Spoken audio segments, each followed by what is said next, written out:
Bueno, buenas tardes. Ya podemos empezar, si les parece bien. Bueno, gracias por asistir. Bienvenidos a la segunda parte de la conferencia Alumbramientos, agotamientos y fracasos en los 175 años de historia de las galerías en Tenerife, a impartir hoy por Juan José Braojos, que, como decíamos en la primera parte, es ingeniero ITOP, o sea, de obras públicas, e hidrólogo.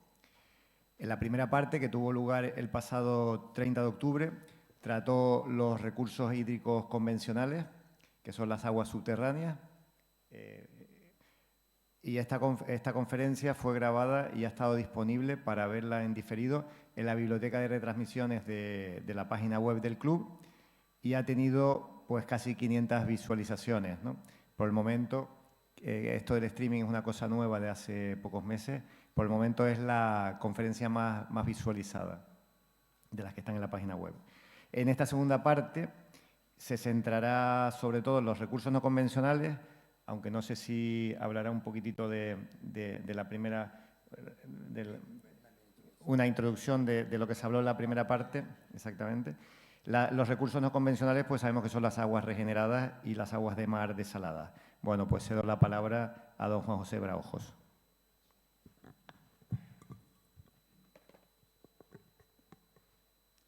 Buenas tardes a todos. Muchas gracias por acudir de nuevo a esta segunda parte de la charla, ¿no?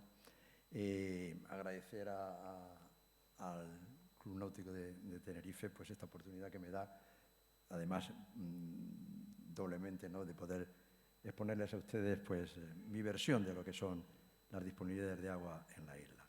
Voy a comenzar la charla haciendo un pequeño resumen para ponernos en situación de lo que fue la charla anterior. Les comentaba en aquella charla de que el presente y el futuro de la disponibilidad hídrica en la isla está muy relacionado con el presente y el futuro de la lluvia que recibimos, ¿no? Así.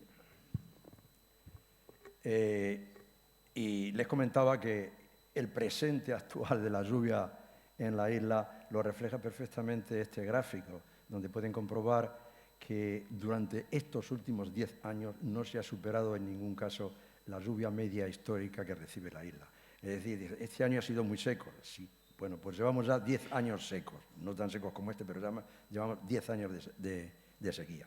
Por otra parte, el futuro de la lluvia en la isla pues nos queda también aquí medio definido a partir del análisis tendencial de lo que ha sido la lluvia durante estos 80 últimos años en Tenerife. En concreto, estamos perdiendo a razón de 5,5 hectómetros cúbicos año de agua de lluvia. Esa disponibilidad de cada vez menor de agua de lluvia, evidentemente, pues está o se resienten en principio las aguas superficiales, las aguas de escorrentía, que de alguna forma una parte de esas aguas de escorrentía, de esas aguas superficiales, se usan o se emplean también para, de alguna forma también, las aguas subterráneas de mala calidad poder ser utilizadas, es decir, se mezclan y determinadas aguas que por su alta conductividad, por su alto contenido en sales, no pueden usarse directamente, al mezclarse con el agua superficial, pues se las pone en uso, ¿no? Bueno, pues de alguna forma, indirectamente, esta pérdida de lluvia está generando una menor disponibilidad de aguas subterráneas, ya digo, indirectamente. Por otra parte, bueno, pues también hay menos lluvia al riego de los cultivos. Quiere eso decir de que tenemos un déficit estival de agua subterránea de aquellas aguas subterráneas excedentarias en invierno. Cuando en invierno llueve, no se riega y entonces esas aguas subterráneas se guardan en balsas o se almacenan en balsas para luego conservarlas en verano. Por otro lado, además de esta merma de lluvia que estamos teniendo, bueno, eso sí que es claro y palpable también, la temperatura resulta que está subiendo a razón de 0,01 grados centímetros todos los años. ¿Qué significa eso? Pues que la evapotranspiración está subiendo también. Si resulta de que al agua de lluvia cada vez menor que tenemos, resulta de que le está pegando también una tajada a la evapotranspiración, pues eso ¿en quién repercute sobre todo? Pues en la recarga al acuífero, la recarga a nuestro acuífero, ¿no? En concreto, estamos perdiendo agua de recarga, aproximadamente 3,9 hectómetros cúbicos al año de agua de recarga al multiacuífero general. Y eso, por ejemplo, pues en los acuíferos colgados, es decir, en los acuíferos que alimentan los nacientes naturales, pues lo están notando. Fíjense ustedes hasta qué punto. Este es un naciente el naciente de Guajara, en las Cañadas, ¿no? Los 15 últimos años, fíjense qué bajada está pegando de caudal. Esa famosa recarga que tanto añoramos y que tanto, de alguna forma, parece ser que sería la que nos solucionaría. Pues para nada. Ya ven, ese es el resultado, ¿no?, de la recarga, de la lluvia, de la falta de lluvia de estos últimos años. Es palpable. Por otro lado, el acuífero basal pues también recibirá menos agua, en consecuencia pues vamos a tener menos disponibilidad de agua subterránea. Quiere eso decir de que, tal como decíamos al principio, tal como les comentaba al principio, la disponibilidad de agua subterránea está muy directamente relacionada con la lluvia que recibimos. Si resulta de que cada vez recibimos menos lluvia, como lo estamos viendo, pues será muy difícil plantear a alguien que tiene que planificar el futuro hídrico de la isla, que confíe en los recursos convencionales, es decir, en el agua subterránea, con esta perspectiva, ¿no? Luego, eso en cuanto, ya digo, al recurso agua, que es el que alimenta a nuestro acuífero. Luego, a continuación, recordarán que les comenté o les hice una especie de resumen de nuestro acuífero, de cómo se comporta nuestro acuífero. En concreto, empezaba por definirles lo que se entiende por acuífero. Es decir, dice, es aquel estrato de formación geológica que, permitiendo la circulación del agua por sus poros o grietas, hace que el hombre pueda aprovecharla en cantidades económicamente apreciables. Bueno, pues en concreto, nuestro acuífero es un estrato finito delimitado por un techo y un piso de roca impermeable. El techo en concreto es la superficie saturada arriba y el piso es el techo del zócalo impermeable, de un zócalo impermeable compuesto por rocas basálticas, insisto, muy impermeables, ¿no? Y bueno, y a partir de ahí, de haber definido efectivamente el tipo de acuífero, en mi segunda parte de aquella charla del otro día, pues les contaba a ustedes el pasado, presente y futuro del acuífero insular. Y lo hacía en base a textos, documentos, informes, trabajos relativos a la hidrología insular, suscritos por personas tales como Telesforo Bravo Expósito, Juan Coello Armenta, Emilio Custodio Jimena y los hidrogeólogos del proyecto Canarias ESPA 15, José Manuel Navarro Latorre e Isabel Farrugia de la Rosa, e incluso los hidrogeólogos del Consejo Insular de Agua y otros. Y para mí era importante resaltar esta cuestión, ¿no? ¿Por qué? Resulta de que yo soy hidrólogo y no hidrogeólogo. Con eso no quiero decir que es que alguien que no sea hidrogeólogo no pueda tener los mismos conocimientos y demás. Es por mi persona en concreto. Miren, por ejemplo, si alguien todavía define nuestro acuífero como el que se presenta en la figura, es decir, que toda la isla es un acuífero, y no crean que les estoy diciendo algo raro, ¿no? Efectivamente, alguien todavía se define la isla como un acuífero total. Y bueno, pues, como la realidad es esta, no es que yo defienda, no es que el que se equivoca es Pepe Braojos el que les habla. Quien defienda efectivamente esa postura de que la isla es un acuífero total, pues tendrá que de alguna forma demostrar que estos señores que figuran ahí abajo pues son los que se equivocan, porque son los que han definido efectivamente este tipo de estructura del acuífero. Insisto de que por eso es importante para mí, es decir, que soy hidrólogo y me hago responsable, por supuesto, de las cuestiones de hidrología, como es la recarga que les he hablado antes, o incluso del historial de las galerías que también les conté y les cuento en el libro, ¿no? Esto de que esta estructura del acuífero realmente, bueno, pues se conoce desde hace ya 100 años. Por ejemplo, personas como científicos o estudiosos del agua, como eran Ramón Ascanio y León y Lucas Fernández Navarro, ya conocían este tipo de estructura. Incluso subdividían en dos, aún así distinguían dos tipos de subestructura dentro del acuífero de Tenerife, una interdiques y otra de acuífero sobre capa. Finalmente, Telesforo Bravo y José Manuel Navarro definieron un tercer tipo de estructura o de subestructura más que ahora vamos a ver. La primera de ellas, el otro día les comentaba, era el acuífero interdiques. es característico de las dorsales, tanto de la dorsal este como la dorsal oeste o la dorsal sur. En estas, el agua de lluvia, en estas dorsales, en este tipo de acuíferos, el agua de lluvia que caía se almacenaba entre los diques, conformaba compartimentos, es decir, unos compartimentos donde se almacenaba el agua, eran auténticos estanques subterráneos, ¿no? El techo de estos acuíferos pues era la superficie saturada y el piso del acuífero pues era el techo del zócalo impermeable, formado efectivamente por basaltos antiguos sobre los que descansaba el mortalón. ¿Por qué sabemos que es un zócalo impermeable? Pues porque varias galerías han penetrado dentro de él y o han sacado muy poca agua o no han sacado prácticamente nada de agua. Entonces, e incluso cuando se han introducido dentro de este zócalo, dentro de estos materiales, pues un calor espantoso, gases propios efectivamente de un vulcanismo más reciente, ¿no? Y que además, efectivamente, al no existir refrigeración por agua, porque tiene muy poca agua, pues es por eso por lo que existe ese calor dentro con temperaturas incluso superiores a 40 grados, que imagínate, dentro de una galería con humedad, pues son insoportables, ¿no? Luego, en este tipo de acuíferos interdiques, el descenso de la superficie saturada, que en algunos casos ha llegado a tener de altura hasta 1000 metros, y 900 y 1000 metros, pues en estos momentos incluso se han medido descensos superiores a los 650 metros. Otro tipo de acuífero es el que se llama acuífero sobre capa. En este caso, el acuífero es una manta de agua que desliza sobre el mortalón y lo conforma, en primer lugar, pues los reboses del acuífero superior interdiques y además la recarga de la lluvia. Esta manta de agua, como les digo, suele tener un espesor de entre 90 y 100 metros, y 110 metros aproximadamente. Y el descenso con el tiempo, después de la explotación de este acuífero sobre capa por las galerías, pues ha causado un descenso de hasta 90 metros. Es decir que, fíjense, tiene una profundidad, una altura de entre 90 y 110 metros y resulta que ha bajado ya a 90. Es decir, prácticamente es una lámina de agua que ya casi el único alimento que tiene es la lluvia y en la parte baja incluso los retornos del riego de los cultivos.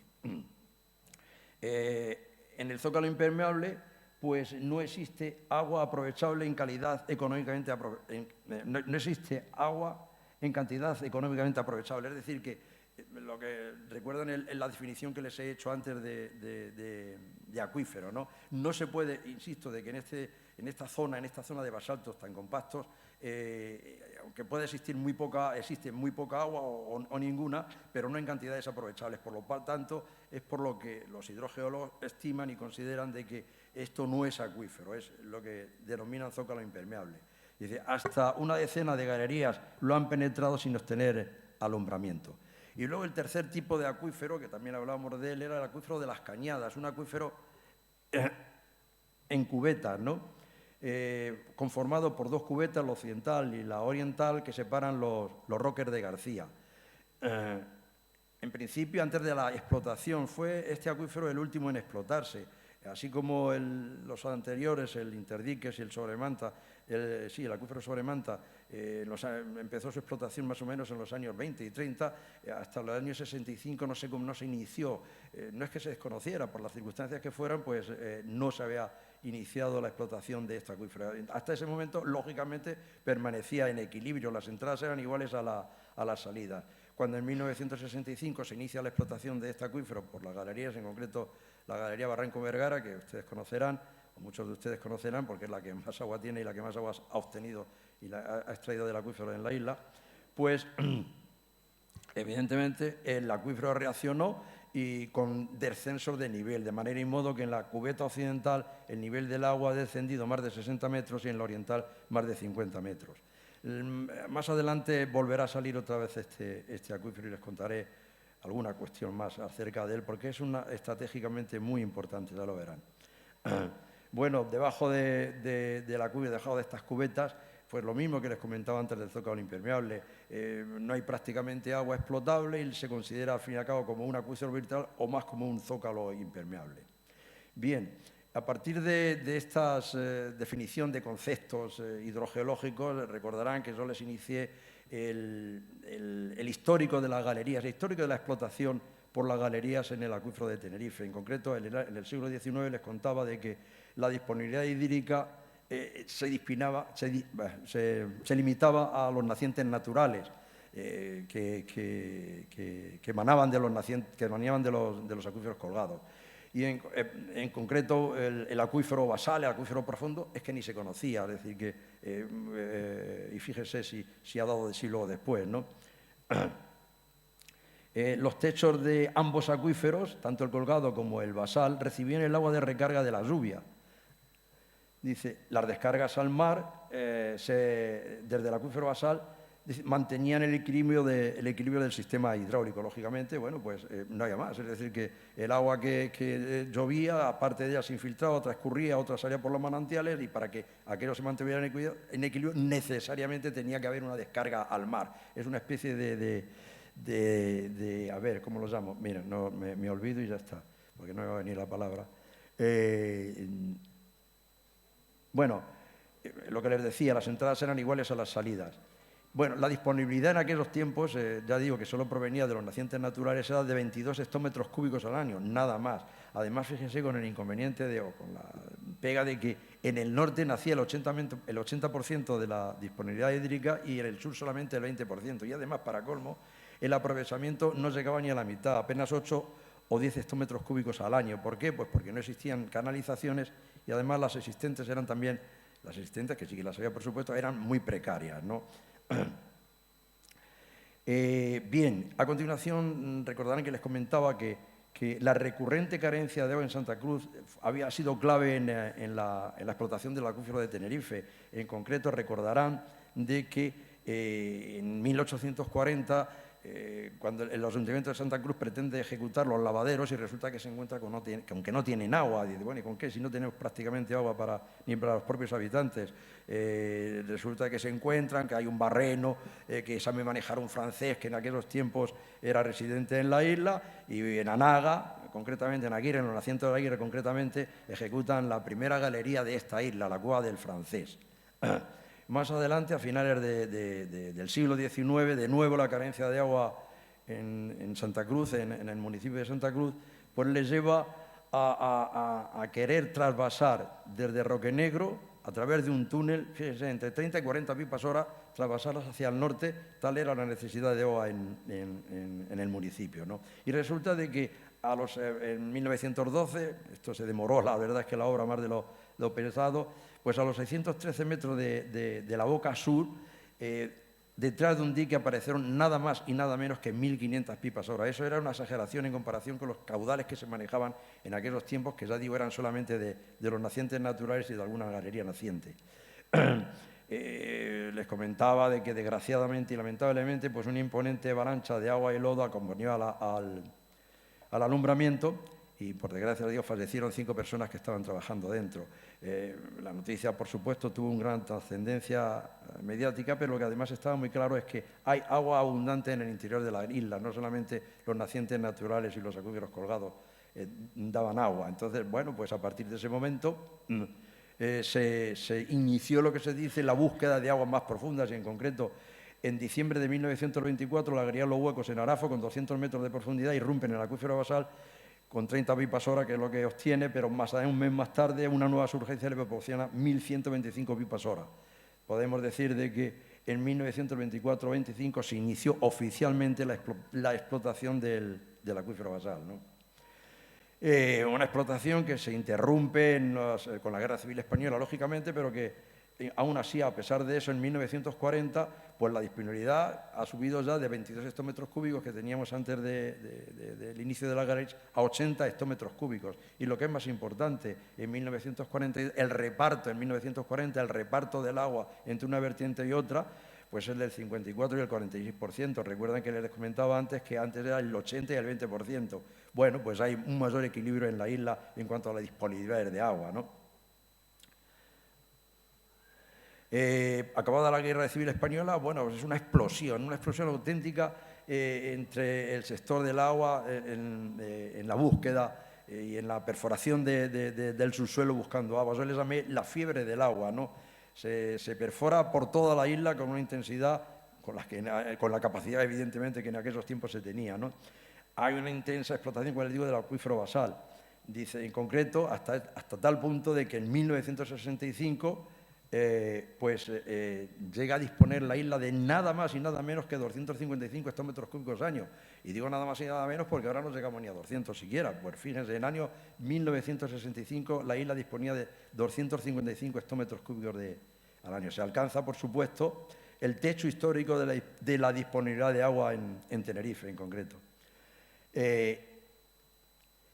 Bueno, 1965 coincide precisamente con la firma del acuerdo de cooperación entre el Gobierno de España, el MOPU, y por parte del Ministerio de Obras Públicas y el Programa de Desarrollo de las Naciones Unidas, la UNESCO, para llevar a cabo el estudio científico de los recursos de agua en las Islas Canarias, lo que popularmente se conoce o se ha llamado el Proyecto Canarias ESPA 15. Lo menciono aquí porque ya verán que lo voy a mencionar a lo largo de la charla en más de una ocasión. Bueno, pues esto, como les digo, en 1965 se ha alcanzado el techo histórico de la disponibilidad de agua en Tenerife y a partir de ese momento, pues lógicamente, si ese es el techo, a partir de ese momento empieza a descender el caudal alumbrado por las galerías. ¿Por qué? Pues se van produciendo agotamientos en cadenas, de arriba hacia abajo, lógicamente. Fíjense, si son embalses estos, como les digo, subterráneos, pues lógicamente el desagüe de las galerías va generando descensos de los niveles del agua y las galerías más altas, las que están más altas, están en rojo como ven, pues se van quedando secas, prácticamente secas. Algunas de ellas efectivamente ha conseguido, como por ejemplo esta que ven ustedes, la A, que irrumpió a través de unos nacientes, en el subsuelo a través de unos nacientes naturales, bueno, pues se ha quedado, no explota ya reservas, porque se han quedado secas, pero todavía explota efectivamente, pues a lo mejor 4, 5, 20 pipas de algún naciente natural, ¿no? Además, por supuesto, este inevitable y paulatino descenso de los niveles del agua, pues lleva consigo, por supuesto, el inevitable y paulatino descenso de los caudales de la galería, lógicamente, ¿no? Se trabaja intensamente en los frentes, con las obras todavía que tienen pendientes hasta poder agotar efectivamente. Muchas galerías pues llegaron incluso hasta la misma cumbre por debajo, agotando, ya digo, todas sus posibilidades. Aún así, pues no se recuperan los caudales perdidos. Y surge en aquellos tiempos una nueva alternativa de explotación de las aguas subterráneas. Determinadas galerías que están agotadas, es decir, que han dejado de extraer reservas, pues tienen la posibilidad de extraer recursos, es decir, el agua de lluvia infiltrada la pueden captar directamente, es así, ya verán cómo fue. Mire, el agua de lluvia infiltrada, cuando se infiltra en el subsuelo, bueno, pues coge diferentes caminos y demás, y es difícil, efectivamente, que en una galería a lo largo de la trada, que tiene 2x2, que se capte algo de agua. Sin embargo, al final, cuando este agua de lluvia infiltrada llega en estos compartimentos que están agotados, estos de arriba, alcanza el mortalón, bueno, pues este goteo incesante, se acumula y llegan a formarse efectivamente auténticos corrientes, interdiques, corrientes de agua o pequeñas acumulaciones de agua. Bueno, pues algunas galerías de estas que conectaron con esta capa de mortalón, pues se encontraron con eso. Caramba, fíjense que algunas de estas galerías han penetrado el zócalo impermeable y no han encontrado agua, sin embargo, dentro del zócalo, tienen la posibilidad de poder explotar ese agua que han contactado al llegar a esta capa de mortalón que retiene de alguna forma este agua que cae. Por otra parte, el agua de lluvia infiltrada que descarga sobre las columnas de agua, las de abajo, que todavía tienen efectivamente, que no están agotadas, pues lógicamente descargan sobre los techos del acuífero. Es decir, ¿qué quiere esto decir? Pues que el agua de lluvia infiltrada, el agua de lluvia de recarga, de ninguna forma se está perdiendo en el mar, como se ha dicho. Insisto, el otro día lo decía, era una pregunta recurrente la que me han hecho cada vez que he dado una conferencia y tal. Dice, ¿y el agua que se pierde al mar por qué no se aprovecha? No se pierde ni una gota de agua al mar. Una parte la captan directamente en las galerías y otra cae sobre el techo del acuífero, ¿no? Las aguas subterráneas que descargan al mar realmente son las aguas basales, es decir, de las bases del acuífero, no otras, ¿no? Incluso, yo les ponía este ejemplo, digo, mire, cualquier hidrogeólogo no le oirán ustedes hablar de que las aguas de lluvia que se pierden en el mar, ellos hablarán siempre de aguas basales. En concreto, Telesforo Bravo decía, las aguas basales sufren variaciones periódicas en su nivel cuando llenan sus suelos que han sido ganados al mar. Incluso el agua de lluvia en las galerías, el agua de lluvia, pues tiene una conductividad muy baja, 200 a 400. En cambio, estas aguas basales que escapan al mar superan los 1000 de conductividad. La diferencia es muy grande.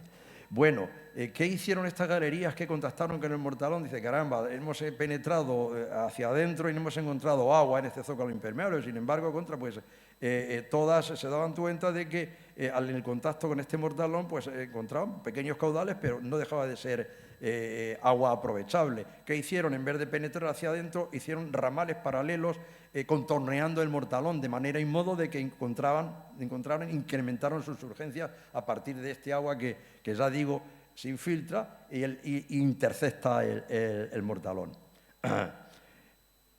En las galerías, como digo, se ejecutaron ramales contorneando el Mortalón y fíjense, eso es un ejemplo, ¿no? La cantidad de ramificaciones, eso es la zona concretamente de Santa Úrsula, la Victoria.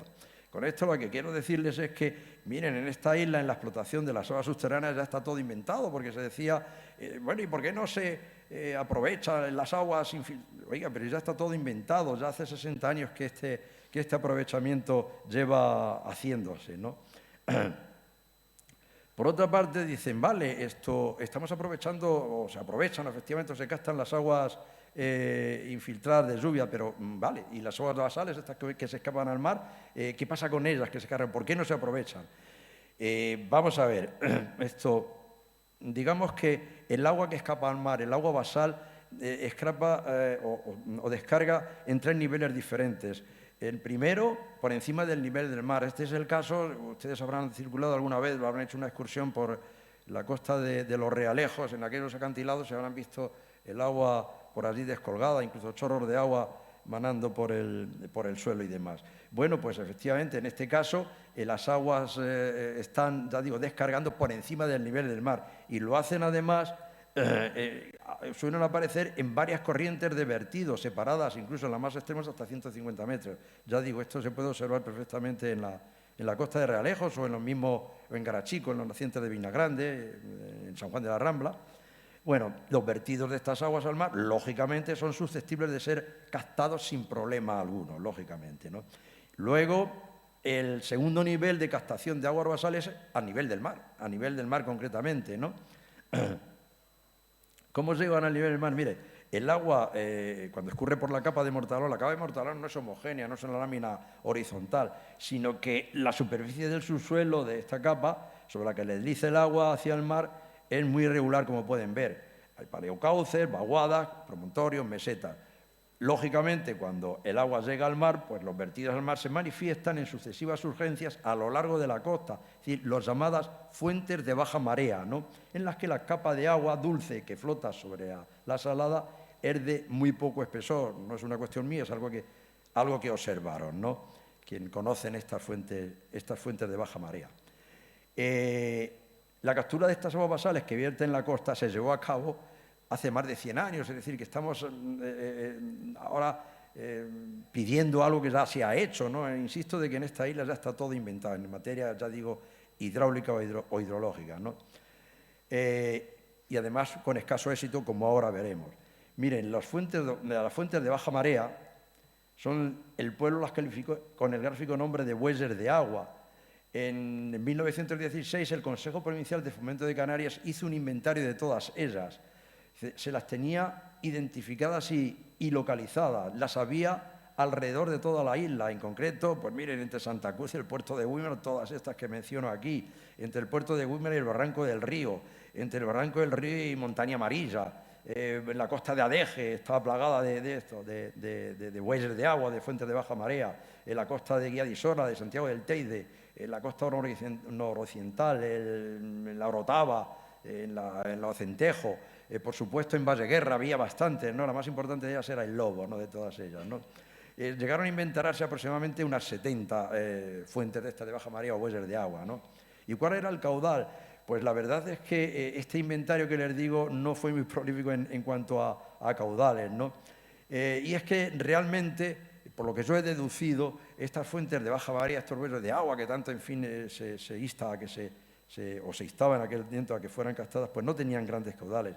Lo digo porque antes, en 1834 aproximadamente, cuando se instala la figura del gobernador civil, este pide a todos los municipios que les manden noticias acerca de sus aguas y prácticamente ninguno mencionaba estos bueyes de agua, estas fuentes, salvo Candelaria. En Candelaria sí que había una fuente de estas muy importante que ellos decían, incluso comentaban de que un hombre encima de ella le volteaba y lo comparaban además con el caudal que salía en la Orotava, de arriba de Aguamansa, que en aquel momento eran de unas 600 pipas aproximadamente. Pues bien, en este inventario es de las pocas que se tiene noticias y dan noticias acerca de su caudal. En concreto se dice que de estas aguas de Candelaria, las Maretas, San Marines, aparecían entre 4 y 5.000 metros cúbicos días, es decir, unos 52 litros por segundo. Estábamos en el orden de magnitud que les digo que comentaban en su día estos alcaldes el alcalde concretamente de Candelaria que da esas noticias, pero hay muy pocas, fíjese, dice, en las piedras filtraciones,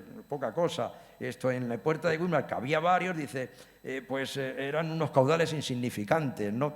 Sí, por ejemplo, en Arico, en la costa de Arico, pues las aguas, dice, pueden arrastrar a un hombre. Bueno, pues estas podrían ser también del orden de magnitud de estas de Candelaria. Concretamente, en los cristianos, nacían 1.500 metros cúbicos día, unos 17 litros por segundo, pero fíjense que los cristianos ya aparecen más de 6 o 8 fuentes, es decir, cada uno toca a 2 o 3 litros por segundo cada una. Concretamente, en la costa norte, en los Silos, el Casado del Gomero era la que más producía, 4 litros por segundo, tampoco era una excepción. Y en concreto, en Valleguerra, la más importante en todas era el Lobo, y obtenía o manaban 19 litros por segundo, pero en cuatro surgencias distintas, es decir, que cada surgencia aproximadamente, pues ya les digo, 4 litros por segundo. No eran caudales importantes.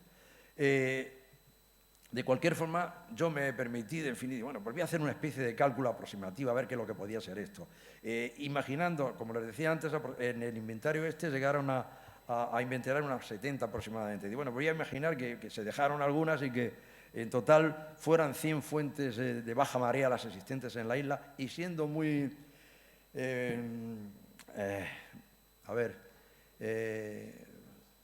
generoso. Tú me apuntas de vez en cuando, porque esto de la edad y la memoria es un coñazo.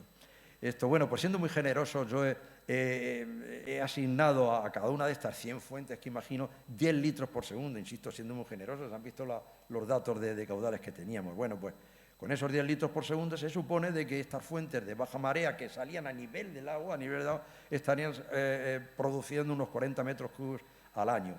Las de sobre la marea, es decir, esas que vimos al principio, esas que les comentaba a ustedes de los acantilados de los Realejos, en Garachico y demás, pues también esas sí son más identificables y además más calculables porque, bueno, daban datos al respecto en su día y, bueno, pues aproximadamente suponían unos 80 metros cúbicos al año.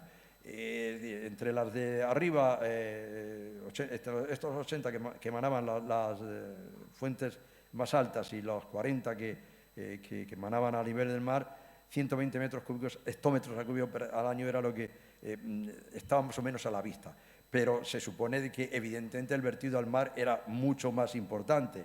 Y yo, pues por mi cuenta, he hecho, digo, vamos a hacer unos cálculos aproximativos. Y he hecho el balance hidrológico insular inicial, es decir, antes de que he calculado, estimado el balance hidrológico insular, antes de que a las galerías empezaran la explotación del acuífero, antes de que hubiera ninguna explotación del acuífero. Es muy fácil en esto, el balance hidrológico insular inicial es muy fácil, porque como les decía antes, las entradas igual a las salidas, ¿qué era la entrada? Pues la recarga de las lluvias, me la recarga, el poco de recarga del agua de riego de consumo que se filtrara, y las salidas eran pues los nacientes naturales y el flujo al mar. Por lo tanto, pues es facilísimo despejar el flujo al mar total, 327 hectómetros cúbicos al año. No, los números efectivamente tampoco los tomen muy en consideración, están cogidos con alfileres, pero bueno, Lo que quiero decir con esto es que realmente si a los 327 le descontamos los 40 y los 80 que emanaban a nivel del mar y por encima, pues nos quedan 207 hectómetros cúbicos año que emanaban por debajo del mar. Mi conclusión es esa, de que independiente de los números que le digo que están cogidos con alfileres, es que el mayor volumen de descarga de aguas basales tiene lugar bajo el nivel del mar. Esa es mi opinión, puede estar equivocada, es obtenido evidentemente a partir de todos estos datos que les estoy dando. Bien, por tanto, esto...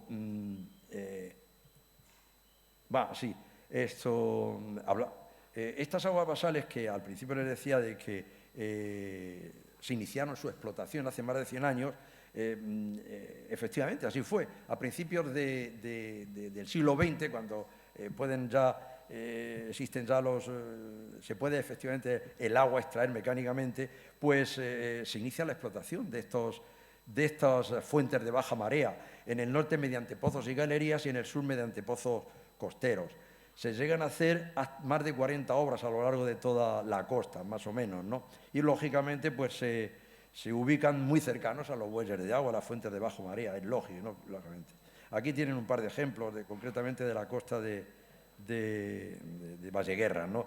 Fíjense abajo, en el de abajo es unas galerías en las que han hecho, como les comentaba antes, paralelos a la costa, unas galerías interceptoras de manera y modo que recojan el máximo posible de agua basal que vierte al mar. Bueno, pues esta que es la galería del Lobo, 19 litros por segundo cogía en total, es decir, que tampoco eran unas cantidades excepcionales y además en concreto hoy no llegan a 3 litros por segundo lo que están obteniendo más o menos.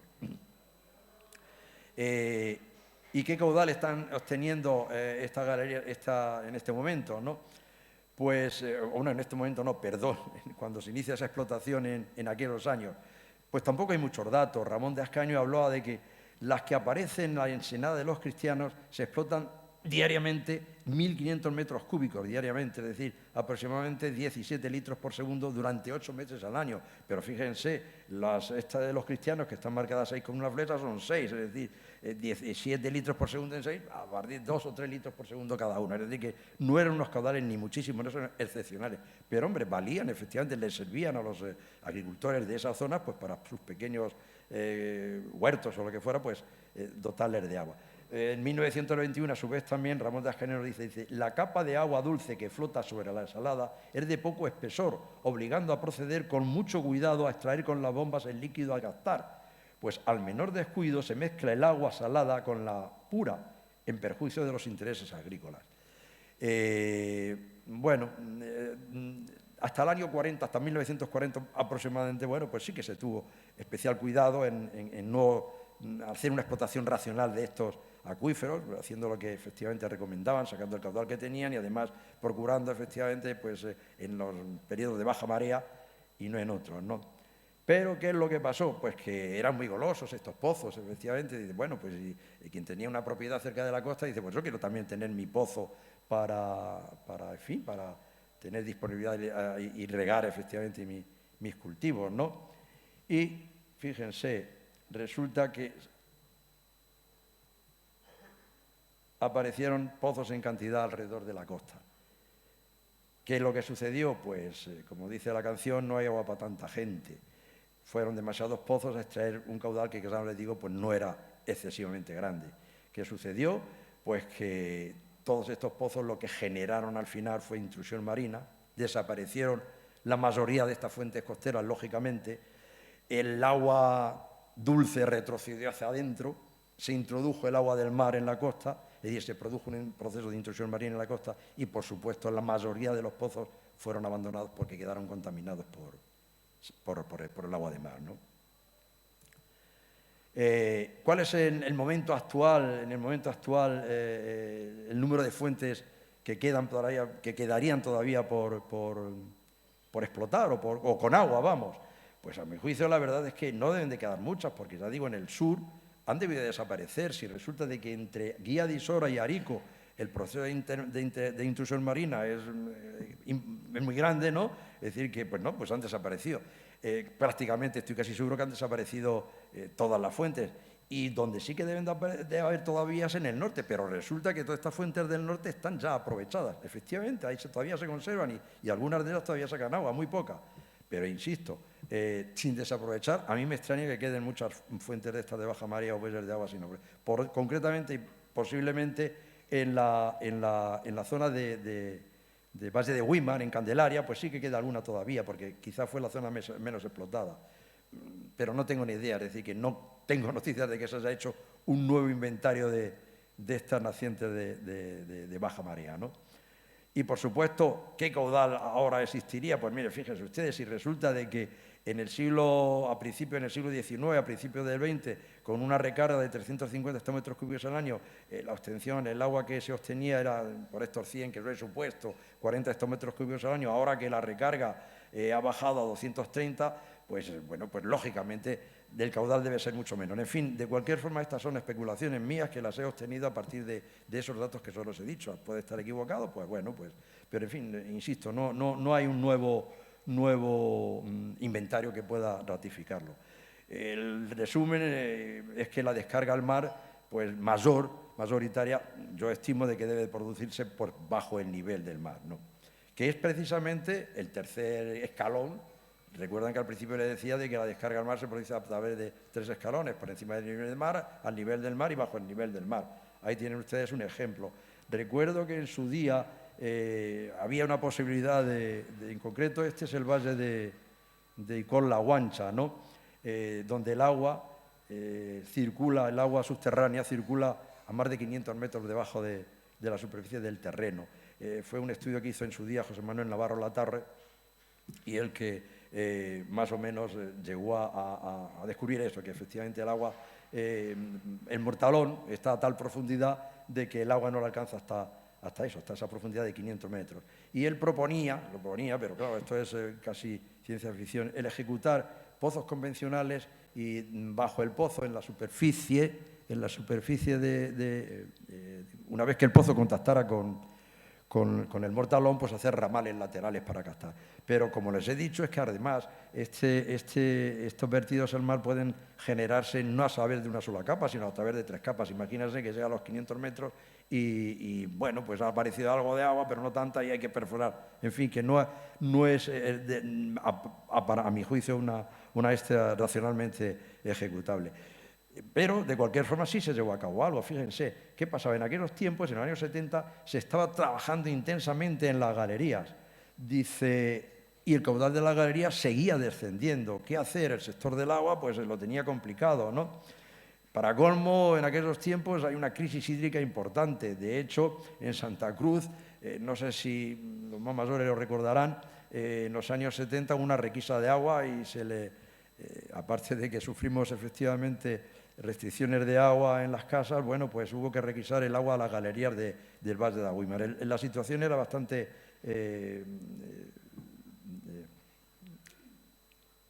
crítica. Esto de la edad es un coñazo, coño. Bueno, en esos tiempos, ya estoy hablando, en los tiempos del ESPA 15, 1965-1970, el proyecto ESPA 15, que está viendo que efectivamente que está prácticamente acabado, y se da cuenta de que, bueno, pues que los niveles del agua están bajando y que además los caudales, el futuro va a ser negativo, es decir, que los caudales van a seguir bajando. Y él recomienda efectivamente que se capten de alguna forma estas aguas basales que, aunque están introducidas dentro de la costa, pues algo hay que hacer. Incluso Teleforo Bravo lo recomendó también, dice, no, ahí tenemos una opción. ¿Y qué es lo que se hace? Pues mire usted, resulta de que las aguas subterráneas, es decir, esta agua que está capturando las galerías, está ahora en las partes bajas del acuífero. En la parte alta ya no quedan aguas porque están agotadas prácticamente todas esas partes del acuífero. Y además se conoce que las aguas basales se han introducido, están bajo la costa y además retiradas de la costa. Pues el sector del agua, que ya todos lo saben, que efectivamente lo tiene todo inventado, ¿qué hizo? Pues rellenó todas las bajo medianías, se inundaron de pozos sondeos. Con lo cual hubo un doble efecto positivo. Por un lado, se aminoró, lograron aminar el descenso de la disponibilidad hídrica que se estaba acusando con la bajada de agua de los caudales en la galera, y por otra parte, pues se creó un anillo interceptor, no de todo, de parte de las aguas subterráneas basales que vierten al mar. Es decir, que, insisto, en esta isla, en cuestiones hidráulicas, está prácticamente todo inventado. Todavía se dice, no, ¿y por qué no se captan? Pero si ya se hizo y esto es lo que hay, ¿no? Vuelvo a repetir, en esta isla, en lo relativo a la explotación de las aguas subterráneas, pues está ya todo inventado, como les digo, ¿no? Bueno, y esa era la situación, por así decir, de los pozos. Habíamos abandonado de momento las galerías. Los inicios de los años 60, en concreto, fueron muy secos, lo recuerdo perfectamente, ¿no? Faltos de lluvia.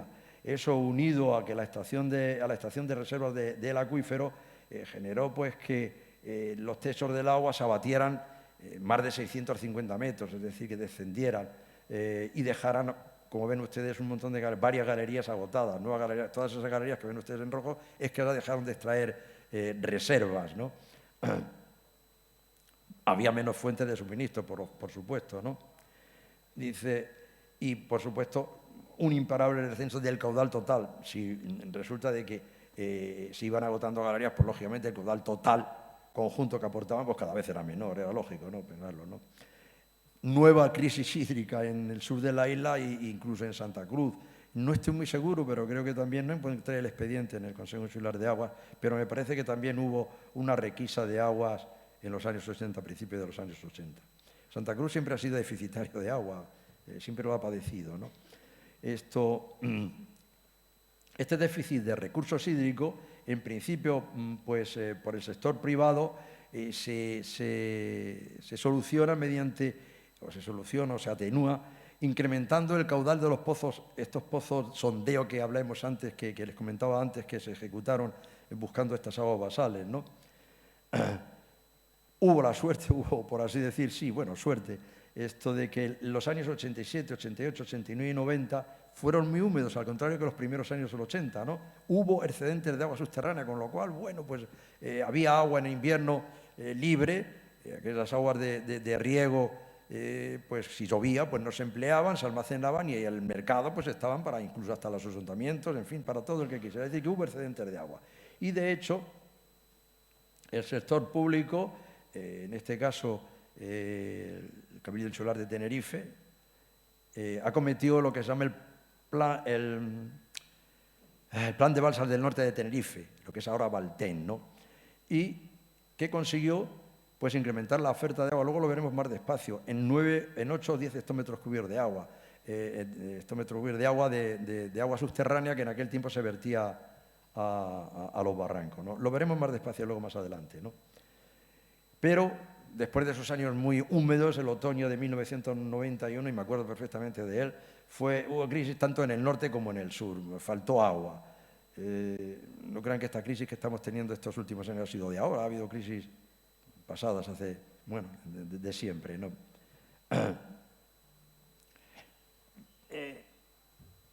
Concretamente, en los años 90, es el sector privado el que ya se resigna, no tiene más remedio que acudir al agua de mar desalada. Primero en los hoteles, luego fue CESA, luego UNELCO, y a continuación, por supuesto, el sector público. Primero con las aguas regeneradas, con las aguas residuales regeneradas, y a continuación también con las estaciones de desalación de agua de mar, que secundó también, por supuesto, el sector público. ¿Cuál es la situación actual ahora de nuestro acuífero? Pues, en concreto, en el acuífero Interdicos que le hablaba al principio, pues, después de más de 100 años de explotación de este acuífero, pues han desaparecido más del 70% de la zona saturada. De la zona saturada, eso quiere decir que nos queda el 30% de la zona saturada. ¿Quiere esto decir que nos queda el 30% de la reserva? Pues no realmente. ¿Por qué? Pues porque estos bajos del acuífero son rocas más compactas, con menor contenido en agua y, lógicamente, contienen mucha menos agua que las rocas más superiores. Por hacer una estimación, pues nos debe de quedar en estos acuíferos interdiques aproximadamente el 20% de la reserva. Es una estimación mía, ¿no?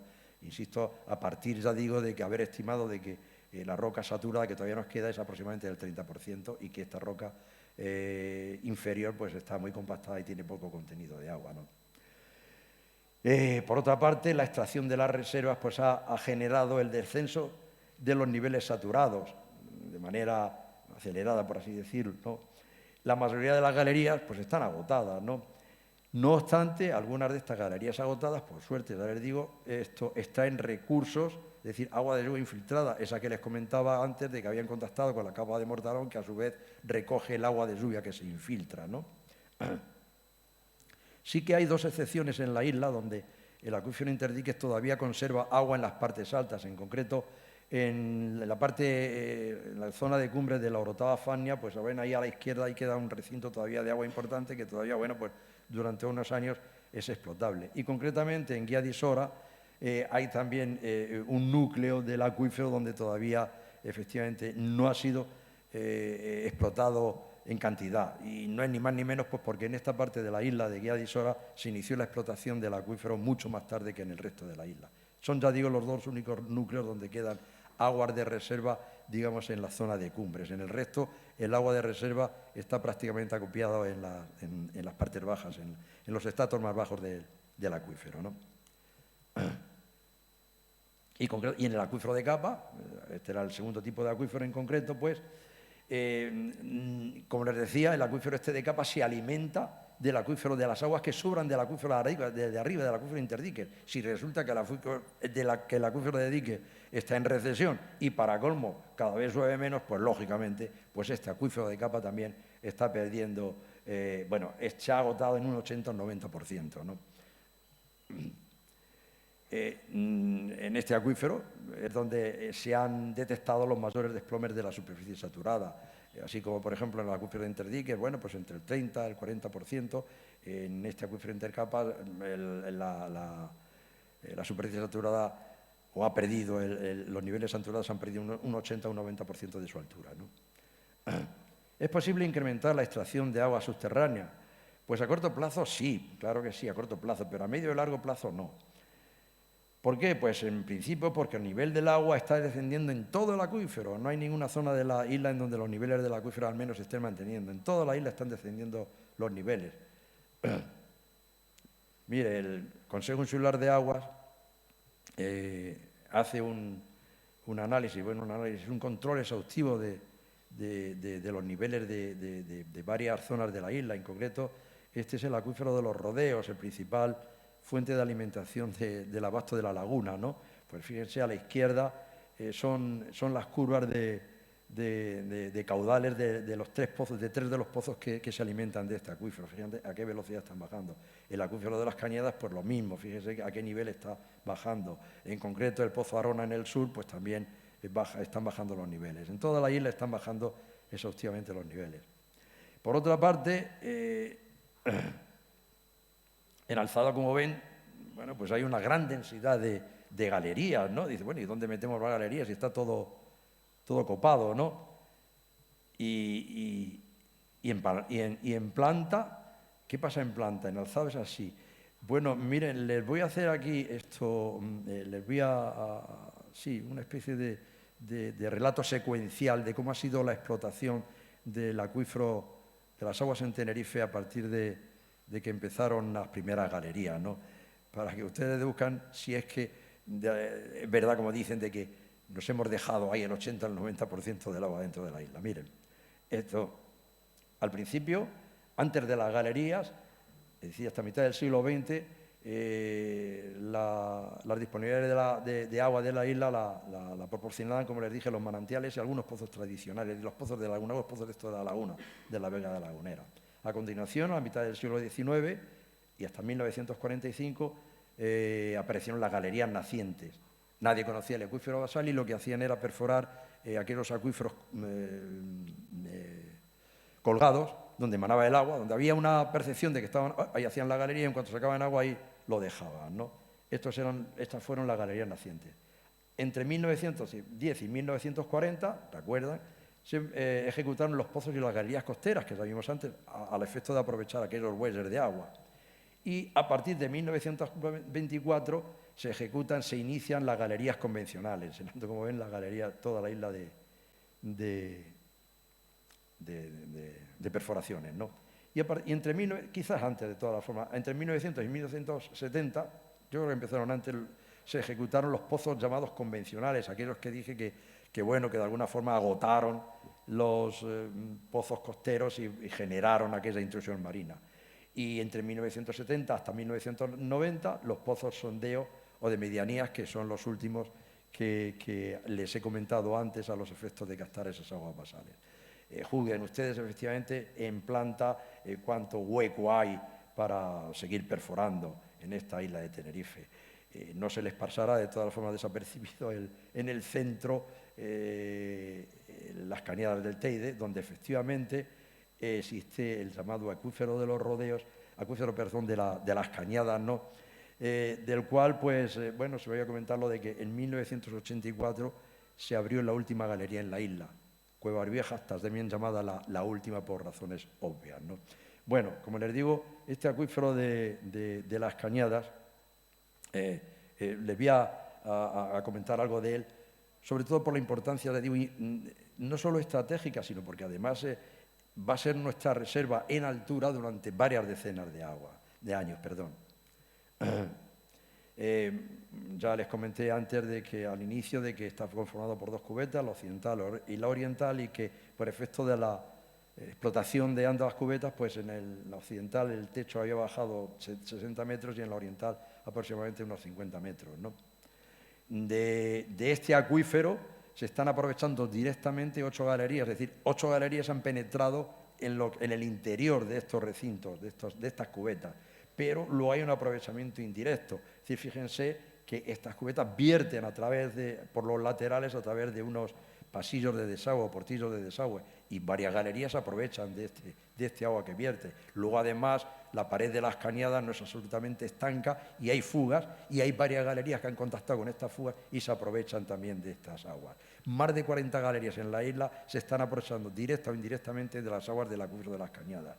Quiere esto decir que, fíjense, el 25% del caudal de la galería de Tenerife procede del gran reservorio, es decir, de las cañadas, ¿no?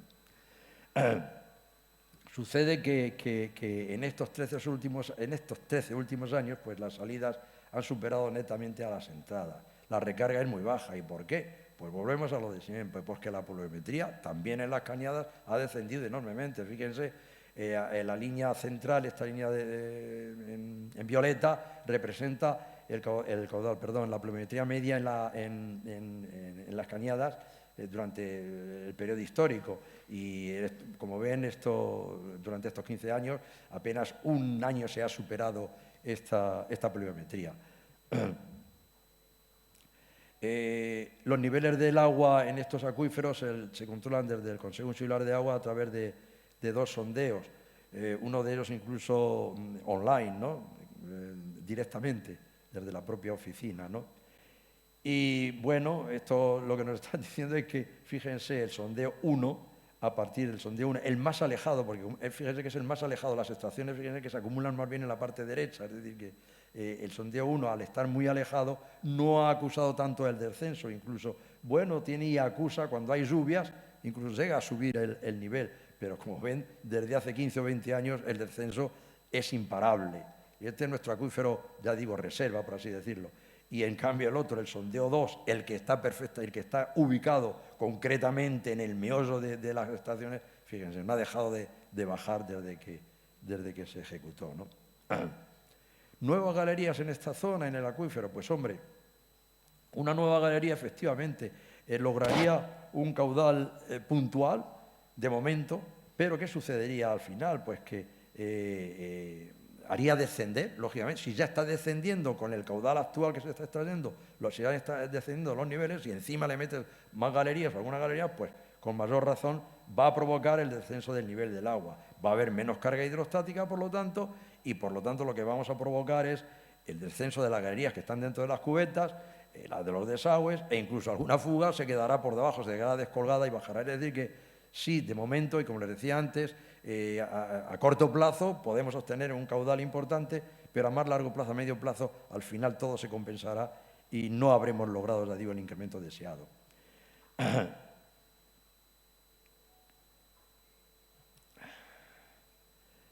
Sí, les voy a contar una excepción, no es que sea una excepción, pero sí que hay una zona donde sí que podría, en la cubeta oriental, ejecutar una galería obteniendo rendimiento que, bueno, pudiera ser que durara o que se mantuviera durante bastante tiempo, más que el corto plazo.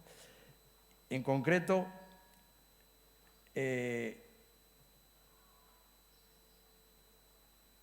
fíjense, el acuífero de las Cañadas, la importancia estratégica, como antes les decía, no solamente la importancia del acuífero de las Cañadas es porque resulta de que es, digamos, nuestro gran reservorio en la cumbre, sino porque además, por el hecho de estar en la cumbre, domina territorialmente toda la isla, tanto en planta como en alzado. Y de hecho, fíjense, esos canales azules que ven ahí, esas líneas azules que ustedes ven, son canales que transportan agua del acuífero de las Cañadas. ¿Qué quiere esto decir? Bueno, pues todos esos municipios por donde pasan estos canales se benefician de agua de este acuífero, ¿no? Y por supuesto, claro, sobre todo las partes más altas, las zonas más altas de la isla. Pero, como digo, el norte y el suroeste están cubiertos efectivamente por la red de transporte con estas aguas del acuífero de las Cañadas. Sin embargo, Arico, Fania y el Valle de Güímar, como ven, no les llega. Y para mí es una especie de discriminación, caramba, Dios, porque fíjense que estas flechas que salen del acuífero son las salidas, es decir, a través de galerías del acuífero de las Cañadas y que luego van a parar a los canales esas aguas, ¿no? En cambio, no hay salida ni en Arico ni en Fania, que son también estos términos colindantes, ¿no? Y concretamente, además, es que en esta zona yo tengo una especial delicadeza no. En su día, hace varios años, el entonces gerente de Valten, Escolástico Aguiar, que está con nosotros esta noche, y el alcalde de Fania, no recuerdo su nombre, pues nos encargaron a Adolfo de Osos Limón y a mí que les hiciéramos un análisis porque estaban muy, bueno, más que preocupados, preocupadísimos, porque la balsa de Chifira, que es la cabeza de riego de toda la zona, de toda la comarca, no tenían agua de dónde llenarla, de dónde por lo menos no llenarla siquiera, de meter agua, ¿no? Y nos recorrimos, recuerdo, Adolfo y yo, pues toda la zona, visitamos comunidades, gestoras de agua y tal. Y eran tiempos, además, fíjense, estoy hablando del año 2017, se acababa de inaugurar la desaladora de Granadilla. Pues caramba, debe de sobrar agua, si se ha puesto una fuente de agua de suministro nueva. Recuerdo, todavía no estaba esto funcionando al completo, me parece que estaba suministrando unos 8.000 metros cúbicos al día, una cosa así, ¿no? Pero bueno, estábamos esperanzados. Pues no hubo forma. Preguntamos, ¿y qué ha pasado? Ha sido espantoso. Coincidió que ese 2017 coincidió con la salida de la crisis, aquella crisis coyuntural del año 2008, la recordarán ustedes, dice, el turismo ha crecido enormemente y, por supuesto, todas las actividades. Dice, no encontramos agua por ningún lado. Total, que nos vimos, no pudimos ofrecerles unas respuestas, bueno, pues que fueran, por lo menos de momento, que les satisficieran, que les, pudieran, de momento, ya digo, importar aguas a la balsa. Y nos fuimos un poco frustrados al respecto. Y siempre me ha quedado a mí ese, no remordimiento, pero sí esa cuestión. Y siempre me ha quedado, ya digo, con esta zona de Fania y Arico, algo pendiente. Pero sí que teníamos, fíjense, en cambio, una solución a largo plazo y además muy general, muy sui generis, ¿no? Bueno, una solución podría haber sido, dice, prolongamos este canal, Boca Cascajo Granadilla, para nada. Eso hubiera sido vestir un santo para vestir a otro. La solución que yo, en fin, se me ocurre plantear y que no es nada más que, bueno, es una iniciativa, una idea. Fíjense, esto es un corte que yo he hecho en la cubeta oriental. En concreto, se correspondería con esta sección del terreno. Fíjense, en la parte de la derecha, en la parte bajo B, no está explotada. Y fíjense la cantidad de galerías que están relativamente cerca del acuífero, por lo menos las más altas. Alguna de ellas está apenas 1,5 kilómetros, es decir, que sería cuestión de perforar kilómetro y medio más. Además son galerías que ya han perdido el contacto con la zona saturada, ya están agotadas, sí tienen agua, algún naciente natural y demás. En fin, a mí se me ocurre de que o bien prolongar una de estas galerías o bien hacer una nueva. Lo que pasa es que serían 4,5 kilómetros por lo nuevo. A mí creo que lo mejor sería reperforar alguna de estas galerías y seguro que encontrarían, yo creo que casi seguro encontrarían agua y además en unos caudales importantes. Y este agua, si este posible agua alumbrada, mi propuesta era, que se lo hubiéramos hecho en aquel momento, era llevarla hasta las tanquillas de Agea, entre el límite de Fania y Güímar. ¿Por qué a estas tanquillas?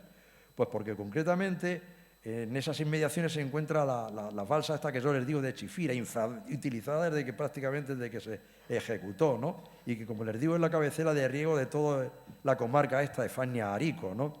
Porque además de esas tanquillas de Agea parte el canal de aguas del sur. En estos momentos en recesión, ya las galerías más altas están perdiendo su caudal y el canal cada vez perdiendo más contenido, ¿no? Le vendría estupendamente, efectivamente, un incremento del agua aportada, ¿no? Y además, justamente por debajo, ¿no? Bastante más abajo está este núcleo de Valtén, de Copabona, que también se las ve y se las desea muchas veces para obtener agua, ¿no? Bueno, pues podría también efectivamente aprovecharse de parte de ese agua. Pero es que además de estas tanquillas de Agea, aparte del canal Fania Esperanza Tacoronte, un canal que nunca llegó a utilizarse, bueno, que no llegó a ejecutarse en su totalidad, sí llegó a estar utilizado hace unos años hasta la pared de Güímar en concreto. Mi propuesta no es utilizar el canal, sería introducir dentro del canal una tubería, no tendría problemas ni de servidumbre, ni de medio ambiente, ni de problemas técnicos para su ejecución. Meter, ya digo, insisto, una tubería dentro del canal, transportar aguas hasta incluso el barranco de Añabingo, en Arafo, fíjese. Y ya rizando el rizo, resulta de que al otro lado del barranco de Añabingo, pues nace el canal Río Portezuelo. Cerraríamos el ciclo, cerraríamos la corona forestal. Toda la isla se estaría beneficiando de este reservorio de agua en Cumbre. En fin, es una idea, ¿no? Si hubiera estado por aquí, Javier le diría, oye, me he metido a lo mejor en camisas de 11 varas, pero bueno, si alguna vez surge, porque alguna vez, de hecho, no sé, hace unos meses Fania incluso tuvo restricciones de agua, las están pasando muy mal allí en Fania, en Aricones. Bien, se me había pasado, vamos a ver, efectivamente, pero cuidado, las aguas que obtendríamos con esta perforación de esta galería, ya se les adelanto que su calidad iba a ser muy baja, es decir, piensen en 3.000 o por encima de conductividad. Es decir, necesariamente iban a tener que asociar a la propia explotación una estación desalinizadora de agua subterránea, que a algunos de ustedes les llamará la atención, porque solo se ha hablado en estos debates de las aguas desaladoras, de las plantas desaladoras de agua de mar. Pues que sepan ustedes que también existen plantas desalinizadoras de aguas subterráneas, ¿no? Hay 8 en total, en concreto 4 son públicas. Una en Cruz de Tarifes, en La Guancha. Esta es autosuficiente, es decir, que se genera mediante un salto hidroeléctrico la suficiente energía para mantenerse y ser autosuficiente. Otra en Cruz de Tarifes, en la Isla Baja, y otra en Aripe, en Guía de Isora, ¿no? En estos momentos, las 8 galerías de las Cañadas producen 18 hectómetros cúbicos al año aproximadamente. Solamente, ya digo, las galerías que están introducidas dentro de las cubetas. Pues de estos 18 hectómetros cúbicos se están desalinizando la mitad, 9 hectómetros cúbicos al año aproximadamente.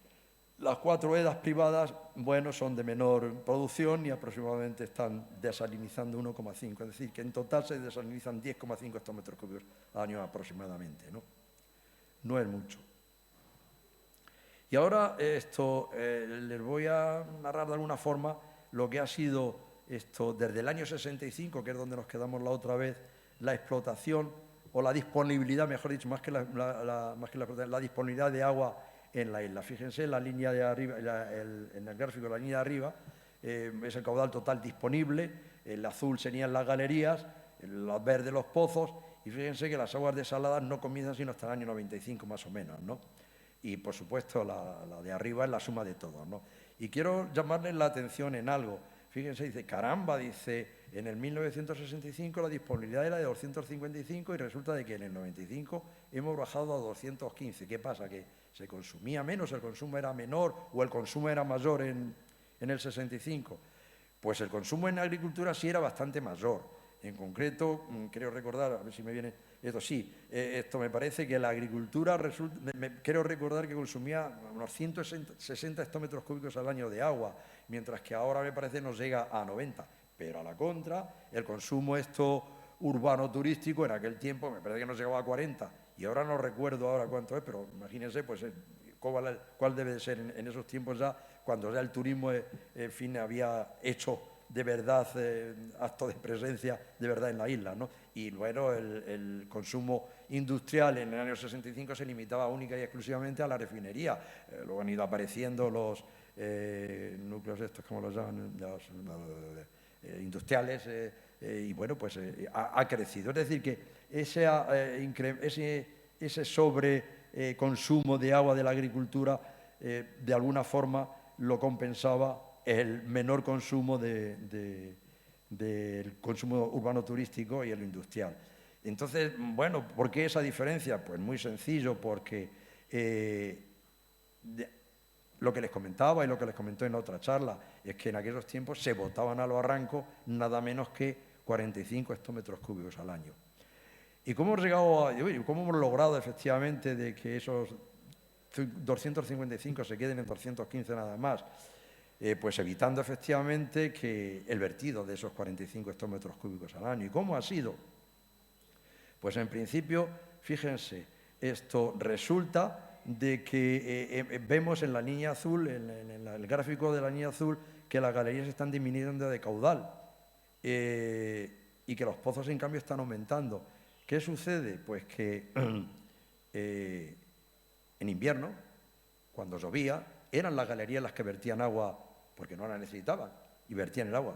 Pero como parte de ese agua de estas galerías ahora lo están suministrando los pozos no vierten el agua, lo que hacen es no sacarlo. Por lo tanto, de alguna forma estamos consiguiendo el que se vierta menos agua. Por otro lado,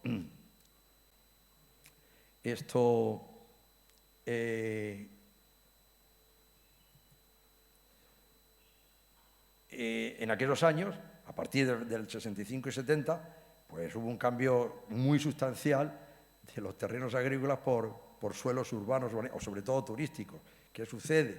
Pues que el consumo agrícola, efectivamente, cuando se regaba, cuando llovía, pues y sobraban y había excedentes, era cuando se botaba agua al mar. Ahora, esos terrenos, o por lo menos esas superficies de terreno que se han reconvertido en suelos urbanos o turísticos, evidentemente cuando llueve los turistas siguen bañándose, siguen duchándose, y bueno, y lo mismo nosotros también, ¿no? Por lo tanto, efectivamente, pues ahí se consiguió efectivamente de que un menor vertido al agua, un menor vertido de agua a los barrancos y en definitiva hasta el mar, que era hasta donde llegaban. Y finalmente, bueno, entre las dos, estoy haciendo los cálculos, espero tenerlos terminados para cuando mi cuarto libro, ¿no? Espero tenerlos terminados, ¿no? Pero estimo que alrededor de 25 o 30 hectómetros cúbicos pues, se dejaron de botar al mar por estas razones que yo les he comentado. Y finalmente pues, fue el plan de balsas del norte de Tenerife el que consiguió eliminar del todo, por fin, los vertidos al mar. En el 12 de diciembre de 1979, el MOPU y el CEAFE firman el convenio para el proyecto y construcción en la isla de pequeños embalses y balsas reguladoras de las aguas subterráneas excedentarias en invierno. Aguas subterráneas, no aguas superficiales como se ha dicho. Tan solo la balsa de Mas de Molina sí es prioritaria en las aguas superficiales, pero el resto de balsas están proyectadas para almacenar las aguas invernales de galerías excedentarias cuando llueve. Si no llueve, pues ¿qué fracaso? Pues no, lo entiendo que no es un fracaso. Si no llueve, ¿qué le vamos a hacer? Bien, en fin, lo que les quiero decir es que el plan de balsas de Tenerife acabó, ya digo, por fin con el vertido de aguas al mar y por eso esos 215 hectómetros cúbicos de agua disponible en comparación con los 255 del año 65. Es decir, el agua disponible, fíjense, en aquel tiempo, en los 65, eran los 255, 210 se destinaban al consumo y 45 se botaban al mar. Ahora esos 215, los 215 es agua destinada al consumo y 0 se vierte al mar, ¿no? Como les digo, como les acabo de decir, pues el plan de balsa de Tenerife puso final al vertido de agua al mar y además de forma indirecta, pues incrementó la disponibilidad de agua, porque efectivamente ese agua que antes se botaba al mar, Valten la acumula en sus balsas y luego se usa en verano. Por eso digo, lo he repetido alguna vez, el beneficio de Valten no está solamente en el servicio que da a los agricultores, que lo da, por supuesto, sino que contribuyó a que no se vertiera definitivamente ya más agua al mar y que además efectivamente se incrementara indirectamente la disponibilidad de agua en la isla, ¿no? Y ahora les voy a llamar la atención en otro escalón que tienen ustedes aquí concretamente. En los años 90 la disponibilidad era de 215, mientras que en la actualidad más o menos en estos últimos años ha sido de 195. Vamos a ver, ese escalón que ustedes ahí ven tan fuerte, que va de descenso de la disponibilidad, se debió a la crisis del año 2008, a la crisis financiera. La bajada en el turismo fue brutal y todas las actividades unidas o asociadas al turismo, pues lo mismo, ¿no? Y entonces, bueno, pues hubo un descenso también en las disponibilidades de agua, ¿no? Pero, vale, en el 2016-2017 salimos de la crisis. Y fue también brutal. Yo lo viví personalmente, vamos, yo le digo, aquellas visitas que hicimos y nos comentaban, bueno, pues ¿qué ha pasado? Si veo que se quedaron en 195 y veo que no siguen invariables, no consumimos menos agua. Además, eso se ha oído, eso no sé por quién, ¿no? Que consumimos el mismo agua siempre, para nada, no estamos consumiendo nada. ¿Cómo vamos a consumir menos agua? Nos bañamos, somos más y seguimos bañándonos igual. Yo el año pasado que hubo tanto calor me duchaba hasta 4 veces al día. ¿qué es lo que ha sucedido? Pues yo se lo comento. Vamos a ver, si quiere salir esto, aquí está. Vamos a ver, es que se está confundiendo el agua disponible para el consumo con el agua de consumo real. Vamos a ver, el caudal disponible, este que vemos aquí arriba, es el equivalente en lo que se destina al consumo, pero a su vez, el agua destinada al consumo tiene unas pérdidas en alta, es decir, en los canales, las que las transportan, hasta llegar a los depósitos o bien de los entes urbanos o bien de los sectores de agricultura, hasta llegar, pues tiene unas pérdidas en alta, ya digo. Y luego, una vez que se almacenan los depósitos y se distribuyen entre riego, entre el resto de depósitos o a la población, las redes de riego, las redes de baja, las redes urbanas, pues también tiene sus pérdidas, como todos sabemos, ¿no? ¿Qué es lo que ha pasado? Bueno, por supuesto, el resto, es decir, restadas las pérdidas en alta y las pérdidas bajas, lo que queda es el uso o consumo real del agua. Es decir, que no hay que confundir, ya digo, el agua destinada al consumo con el consumo real del agua. ¿Qué es lo que ha pasado? Las pérdidas en alta, gran parte en evaporación, en los estanques, en los mismos canales que están abiertos, ya son irremediables, a no ser que se tapen los canales, pero sí que hay pérdidas en el transporte, en la red de transporte. Y en concreto, la red de transporte de las aguas subterráneas, como media, está perdiendo un 10% aproximadamente. Pero fíjense, el agua subterránea está cada vez disminuyendo su caudal, es decir, ¿y por qué se la está sustituyendo? Pues por el agua de las desaladas, por los recursos no convencionales, tanto el agua desalada como las aguas regeneradas. ¿Y qué es lo que sucede? Las aguas saladas, o las aguas desaladas, perdón, o las aguas regeneradas, se transportan por tuberías, cero en pérdidas. Por lo tanto, mire, ese agua que antes se transportaba por los canales, que era de galería, y que ahora se transporta a través de tuberías, porque es agua desalada, pues mire, eso es lo que se ha ganado indirectamente. Por eso ahí hay una parte efectivamente importante de agua perdida, de que de alguna forma se ha incorporado al consumo. Por otro lado, el mismo sector del agua es consciente de que tiene unas redes de transporte que tienen ya 40, 50 y 60 años y están ya, pues eso, obsoletas y en muy malas condiciones. Y de hecho, pues me consta de que se han hecho mejoras en esa red. Recuerdo hace unos años, por ejemplo, Fuentes de Weimar cambió todos los canales que tenía por tuberías y bueno, a partir de ese momento, pues bueno, pues incrementó efectivamente sus disponibilidades de alguna forma, ¿no? no sé en cuánto, pero las aumentó. Es decir, que esta es otra forma indirecta de haber procurado que haya menos pérdidas en la red y de alguna forma disponer indirectamente de más agua. Por otra parte, en baja, pues también hay pérdidas, por supuesto, y también de evaporación. Los mismos balsas de los agrícolas, de los agricultores, pues están abiertas, ¿no? Y pierden agua. Eso es irremediable, pero resulta de que, bueno, la red de riego también ha hecho un esfuerzo muy grande también y, bueno, pues ha conseguido perder también menos agua, ¿no? Que haya menos pérdidas en la red de riego. Y sobre todo, la que ha hecho el esfuerzo más considerable, a mi juicio, ha sido la red de abasto en concreto, ¿no? Entre todos, pues estimo, y eso también ya digo que estoy con los cálculos, que entre todos pues, bueno, se ha conseguido que se pierdan en el transporte, ya digo, 20 hectómetros cúbicos al año menos de agua. Estos 20 hectómetros cúbicos al año de agua, evidentemente, pues se convierten en uso o consumo real del agua. Es decir, que, bueno, pues muy bien, esto estupendo, ¿no? Es decir, no tengo que comprar agua, lo que hago es mejorar mi red de transporte y esas pérdidas que antes tenía ya no las tenía, ¿no? Bueno, efectivamente, lo que estoy comentando aquí, el incremento del uso es equivalente a las pérdidas de agua en las redes, ¿no?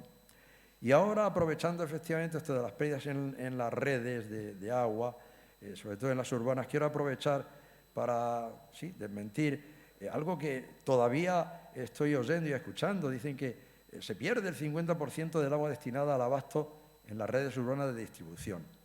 Vamos a ver, hay municipios que efectivamente no pierden el 50%, pierden hasta el 60%, pero son los menores y los de menos habitantes. Por ejemplo, el Ayuntamiento de Santa Cruz, que antes comentaba de que en los años 70 echó abajo toda la red antigua y la sustituyó, pues ahora ha llegado, ahora no pierde ni el 9% en la red de abasto, no llega al 9%. La Laguna creo que es el 12%.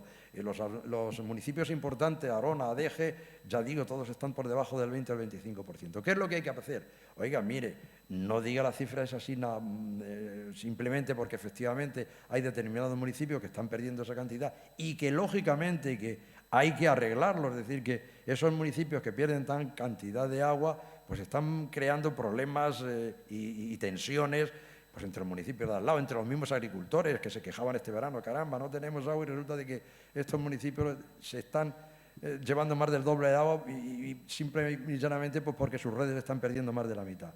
Bien, insisto, esto efectivamente hay que arreglarlo y se tendrá que arreglar, pero si lo que queremos hablar y queremos efectivamente dejar constancia es del agua que se pierde en las redes municipales de la isla, pues no llega sino...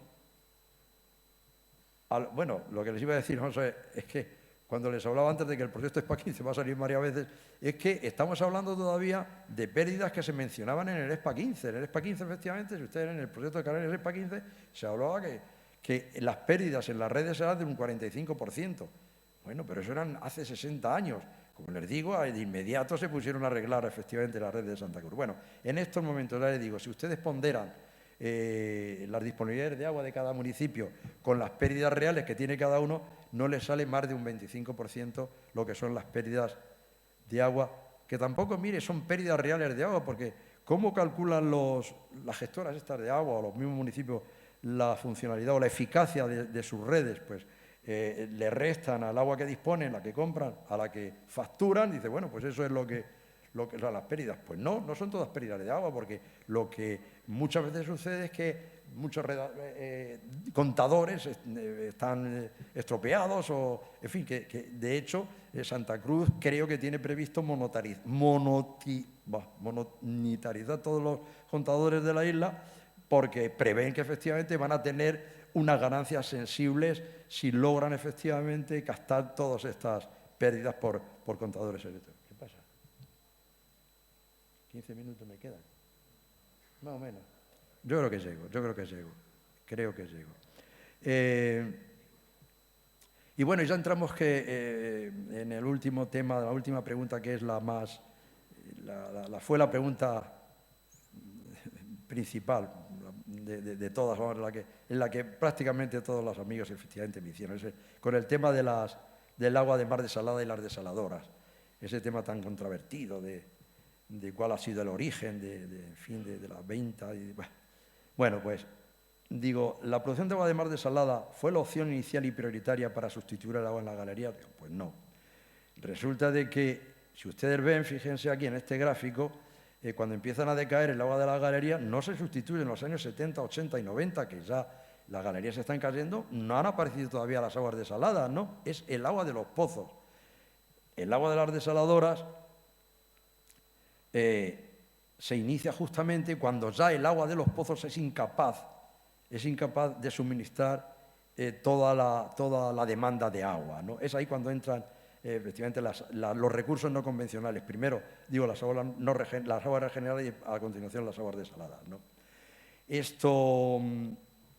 Pero yo les voy a dar otra razón por la que efectivamente entraron en servicio, las aguas desaladas concretamente en aquellos años y no en otros, y no ahora, por ejemplo. Y va a ser a partir de un par de reflexiones, una de ellas las llamo el agua que se arrojó al mar.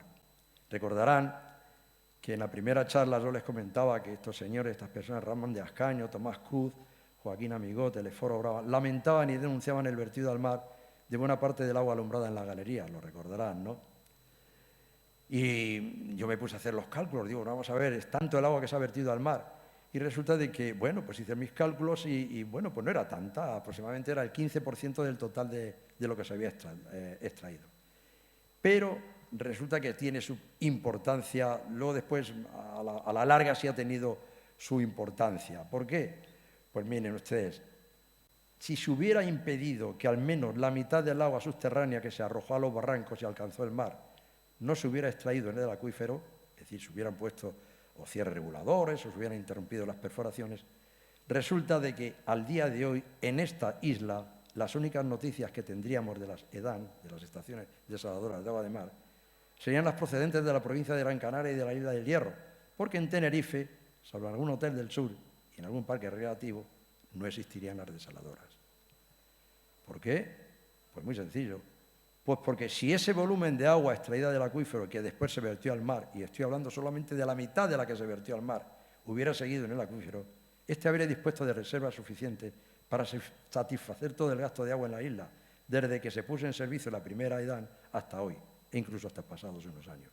Recordarán de la pasada charla de que una de mis diapositivas, que ahora les presento en concreto, la iniciaba haciendo el reconocimiento, admiración, agradecimiento a quienes impulsaron las labores de investigación y explotación de las aguas subterráneas, porque así debía de ser, pero que, bueno, pues determinados estos señores que mencioné antes, pues habían puesto en evidencia de que en la historia de la explotación de las aguas subterráneas en Tenerife había dado un lado oscuro, que había sido el vertido al mar de un importante volumen de aguas subterráneas sin proyecto alguno, y que las consecuencias habían sido, por un lado, aceleró el descenso de la superficie saturada y con ello el declive del acuífero, iniciando el inmediato imparable descenso del caudal conjunto de la galería. Y recuerden que les dejaba otra en interrogación y les decía, bueno, pues tiene su cierto picante, por así decirlo. En concreto, este vertido de agua al mar provocó el adelanto en más de 40 años de la participación del agua de mar desalada en la oferta hídrica de Tenerife. Es decir, ahora mismo no estaríamos hablando de este inútil, a mí me parece absurdo, debate sobre las desaladoras y las desaladoras no. Era más que una crónica de muerte anunciada, una crónica de nacimiento anunciado. O sea, fíjense, ¿de quiénes fue la iniciativa? Me han preguntado, bueno, pues, ¿y quiénes fue? Porque se habla de quienes nos vendieron las desaladoras, de quienes... insisto, esto ya estaba anunciado. Yo le he titulado esta nueva reflexión, le he titulado Algunos precursores de la desalación de agua de mar en Tenerife. En concreto, los mismos que antes les he comentado, que lamentaban enormemente y fustigaban a aquellos que aquellos que vertían inútilmente el agua al mar, pues estos mismos, que ya presagiaban el inevitable agotamiento del acuífero, pues fíjense cómo se manifestaban en concreto. Tomás Cruz García, en su de Tenerife y sus aguas, y estoy hablando del año 58, hace 64 años, decía, la mayoría de las galerías que tenemos solo tolerarán una perforación máxima de 3.000 metros, y cuando ese recorrido se termine, 40 o 50 años, será imposible renovar los veneros envermados. hasta el momento que no se ha encontrado un procedimiento económico para privar las aguas del mar de su salinidad. Cuando se descubra esa fórmula, la escasez de agua en la isla será historia pasada. Dice, es creencia general de muchos científicos que con nuevos y laboriosos trabajos de investigación se llegará algún día, y Dios quiera que sea inmediato, a descubrir plantas de destilación que tomen a un caso razonable, endulce el agua de mar. Esto se decía hace 64 años. 2 años más tarde, en 1960, Joaquín Amigó de Lara comentaba, dice, el rendimiento de las galerías ha disminuido en 7 años en un 14,9%. Este resultado no es ciertamente optimista y debe ser objeto de meditación para llegar a la conclusión de que la solución del problema del agua para arriba en Tenerife no está exclusivamente en las galerías. Y no se equivocaba. Primero fueron los pozos, luego las estaciones de agua regenerada y luego las estaciones de desalación de agua de mar, ¿no? Finalmente, fíjense, nada menos que Telesforo Bravo Expósito, en el año 68, 8 años más tarde, nos decía, sabemos perfectamente que las aguas que disponemos son de caudal limitado y por tanto tenemos que administrarlas cuidadosamente hasta tanto el proceso de potabilización de agua de mar sea lo suficientemente asequible a nuestra sobrecargada en economía. Pero si nos lo venían anunciando desde hace años esto de las desaladoras, insisto, no entiendo muchas veces este debate tan inútil y tan absurdo como a mi juicio, por favor. Esto en cuanto... Miren, me van a permitir una pequeña introducción respecto de este cuarto, por así decir, precursor de las desaladoras, ¿no? En los años 80, a finales de los años 80, se estaban llevando a cabo los avances de los planes hidrológicos de las islas, ¿no? Y en concreto este de Tenerife, su director era José Fernández Betancor, que hoy no nos acompaña. Bueno, pues en aquellos momentos se tenía conciencia efectivamente del ESPA 15, que ya nos anunciaba de que las galerías iban a seguir disminuyendo de caudal.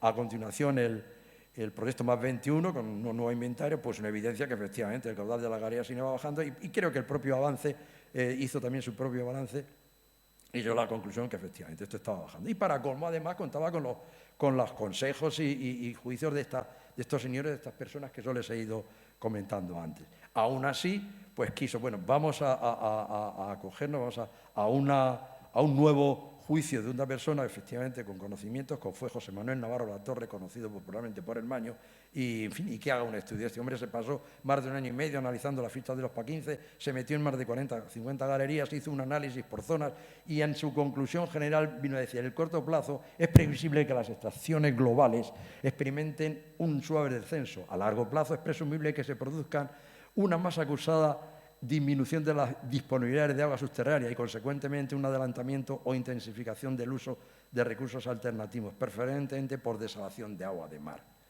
Esta iba a ser la línea a seguir, evidentemente, por el Plan Hidrológico de Tenerife y se apresuró rápidamente a ponerla, a publicitarla. Y, de hecho, elaboró este documento en español y en inglés para que tuviera la máxima difusión y se repartió tanto en centros oficiales como en no oficiales. Y fíjense, justamente a los pocos meses, estamos en el año 91, de haberse publicado, llega CEPSA y concretamente dice, oiga, que me lo creo, quiero una desaladora, estoy cansado ya de buscar agua. CEPSA, no tengo tiempo, pero le relataría lo que ha sido esta empresa en su compromiso con el agua subterránea, pero cuando ya no pudo más, pues no tuvo más remedio que acudir a las desaladoras. A la continuación, pues le siguió UNELCO, las Caletillas, el Polígono Industrial de Granadilla, el Ayuntamiento de Santa Cruz, ¿qué le voy a decir? Del Ayuntamiento de Santa Cruz, siempre con requisa, siempre con pérdida de agua, por fin resolvió su problema de agua con su desaladora. Que sepan ustedes que el del 60% del agua que consumió Santa Cruz es el agua de la desaladora. A continuación, la de Jarona, el Club de Campo Abama, los Bonis para agricultura, la Monja, el Toscal, en fin, hasta 45 desaladoras que han aparecido, ¿no? Y bueno, hay un último, digamos, y más actual precursor de esto, bueno, precursor ya no, porque estoy hablando de Adolfo Doros Limón, que en su libro, Apuntes sobre el agua sociedad, que aconsejo a ustedes que lean, se trata el tema del agua subterránea, pero bajo el punto de vista social, económico, incluso político, si me apuran. Pero, como les digo, él y yo acometimos esto en su día, aquel análisis en la zona de Fania, Arico, y nos quedamos frustrados y además sorprendidos efectivamente de cómo estaban descendiendo los caudales en la isla en general, ¿no? Y en su libro, a pesar de que, ya les digo, es un tratado socioeconómico, político, no se resistió a hacer un análisis también de cómo estaba la situación de la extracción, vamos, de la explotación. Y venía a decir, dice, los caudales de la Garrigues están bajando del orden de 2 hectómetros cúbicos al año, a lo que si sumamos los que están perdiendo los pozos, nos lleva a que si queremos mantener la oferta de agua bruta en la isla, habremos de instalar del orden de 3 hectómetros cúbicos año en forma de desalación de agua de mar. Bueno, pues ya les digo, en fin, es otro de esos precursores que dicen. ¿Ya llegó a resumen y conclusiones? ¿Puedo? Va a ser un poquitín largo, ¿no? Sí, porque fíjense, este resumen lo he elaborado a partir de elaborar 2 panorámicas de la estructura hidráulica de la isla, una en concreto en los años del proyecto ESPA 15, en el año 65, y otro en la actualidad. ¿Y por qué he elegido? Miren, me he encontrado con todas estas preguntas y comentarios que se me han ido haciendo por amigos o otros no amigos y demás. Resulta de que, pero bueno, todavía estáis anclados en el proyecto ESPA 15, son cuestiones que ya se planteaban en el proyecto ESPA 15, ya han pasado más de 60 años de aquel proyecto. Miren, en concreto, miren. Esto, digamos, es un alzado de la isla, ¿no? En las medio circunferencias que ustedes ven ahí en azul serían galerías. Estoy hablando de los años 60-70. Las medio circunferencias en azul son galerías que todavía tienen agua, que están en activo. Las galerías que están en rojo total son las agotadas, que ya había algunas en el año 65, se había algunas agotadas. Y las que están ahí en rojo, pero con una orla en azul, pues son las galerías que están agotadas, que no tienen reservas, pero que todavía conservan agua de algún naciente natural, ¿no? Bueno, pues en aquel tiempo, fíjense, en aquellos tiempos, la precipitación que recibía la isla era de 960 hectómetros cúbicos al año. De ellos, a la recarga iban nada más y nada menos que 420 hectómetros cúbicos al año. Eso era la recarga, nada más y nada menos, ¿no? Y la recarga al acuífero. Y de ese acuífero estábamos extrayendo, como vieron antes, 255 hectómetros cúbicos al año. De estos 255 hectómetros cúbicos al año, 45 eran aguas directamente extraídas del agua infiltrada de la lluvia, esa agua que dicen que habría que obtener y que ya se está obteniendo, ya digo, ¿no? Y por otro lado, también, efectivamente, a través de esos pozos de medianía se estaban extrayendo aproximadamente unos 80 hectómetros cúbicos al año. Por otra parte, y ustedes recordarán de que de estos 255 hectómetros cúbicos se botaban al mar 40 hectómetros cúbicos, lo recordarán, con lo cual el agua destinada al consumo se quedaba en 215 hectómetros cúbicos, un consumo pues que los caseríos más altos les llegaba el agua, como ven ustedes, por gravedad de las galerías, y no verán ustedes ninguna flecha hacia arriba, todas las galerías suministraban el agua por gravedad. Esto... en el centro, pues los cascos urbanos de los municipios, tanto más grandes como más pequeños, pues se suministraban también a través, por gravedad, les llegaba el agua por gravedad porque las galerías más altas todavía tenían agua. Y en concreto las pérdidas en las redes urbanas en aquel tiempo eran nada menos que del 45%, como les digo, el ESPA 15 lo calculó así. Esos 21% de pérdidas en las redes urbanas iban al subsuelo y, lógicamente, aumentaban, incrementaban la recarga al subsuelo. Por otro lado, bueno, pues esto en la zona de la costa, en aquellos tiempos todavía lo que imperaban eran los cultivos y en concreto en aquellos tiempos también las pérdidas en los cultivos eran enormes, aproximadamente el 45%, nada menos que 72 hectómetros cúbicos que incrementaban, ya digo, la recarga. En total, 513 hectómetros cúbicos al año era la recarga al acuífero en aquellos tiempos, nada menos, era importantísimo, es decir, mucho más alta que esos 351 que muchas veces se ha criticado. Digo, no, es que la recarga que da el plan hidrológico es mucho mayor. Bueno, pues sí, en ESPA 15 por supuesto que era mucho mayor, pero estamos ahora en el 2023, no en el ESPA 15. Bien, y sí les llamó la atención también de que en aquel tiempo el consumo energético por parte de las aguas subterráneas se limitaba pues, a los pozos costeros que efectivamente, bueno, pues suministraban agua como mucho, elevaban agua a 100 o 140 metros de altura. Estamos ya en el periodo actual, entre el 2015 y el 2024. En estos momentos la lluvia ha disminuido nada menos que a 660 hectómetros cúbicos al año. De aquellos 960 hemos perdido 300 hectómetros cúbicos al año. De ellos, la recarga se beneficia en 188.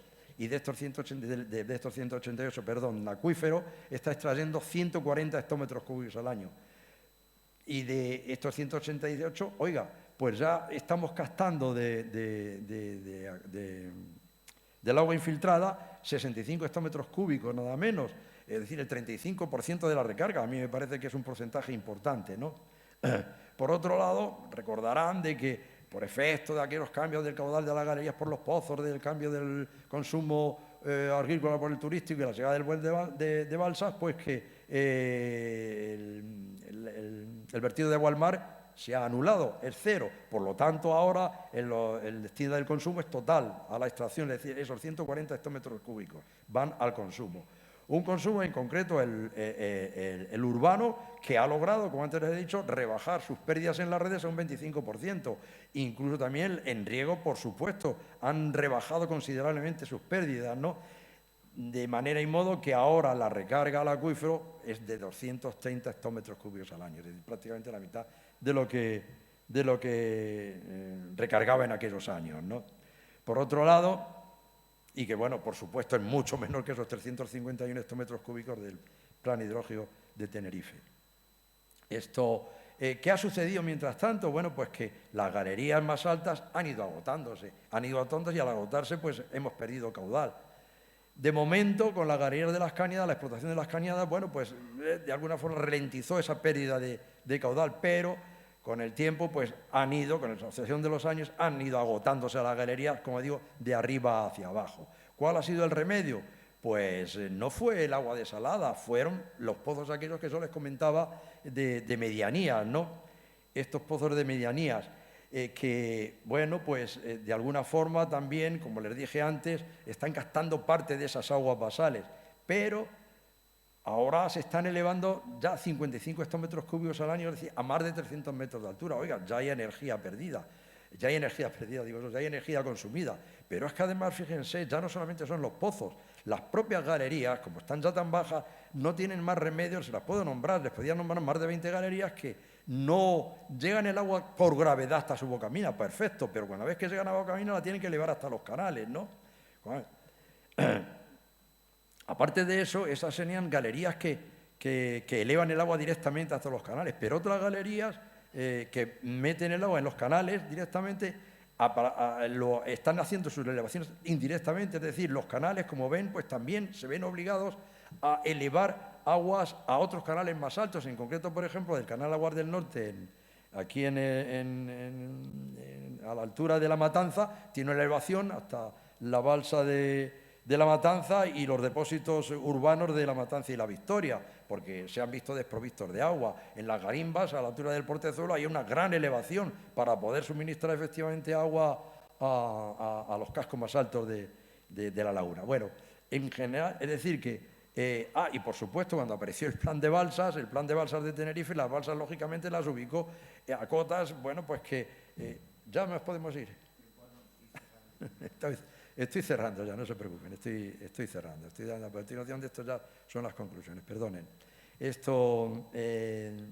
Con el plan de balsas de Tenerife, las balsas se ubicaron, ya digo, unas cotas, bueno, pues que fueran racionalmente ubicadas de forma de que el agua les llegara por gravedad a los cultivos, ¿no? Bueno, pues más elevaciones, porque lógicamente las galerías y los pozos están por debajo de estas balsas. Total, que estamos elevando aproximadamente 80 hectómetros cúbicos al año, más de 300 metros de altura.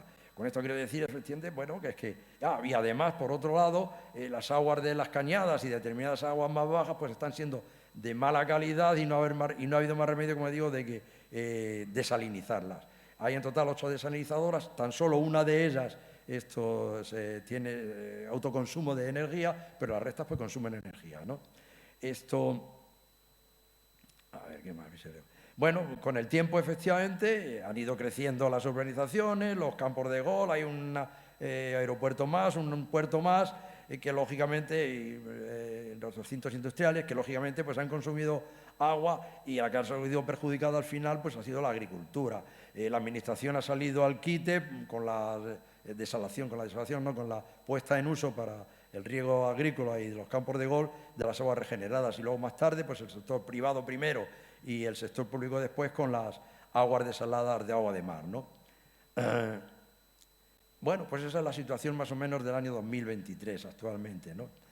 Esta diapositiva que viene ahora me la voy a saltar y ya, aunque tenía también su esta, ¿no? Pero como veo que ya voy atrasado, y ya paso directamente a las conclusiones, ¿no?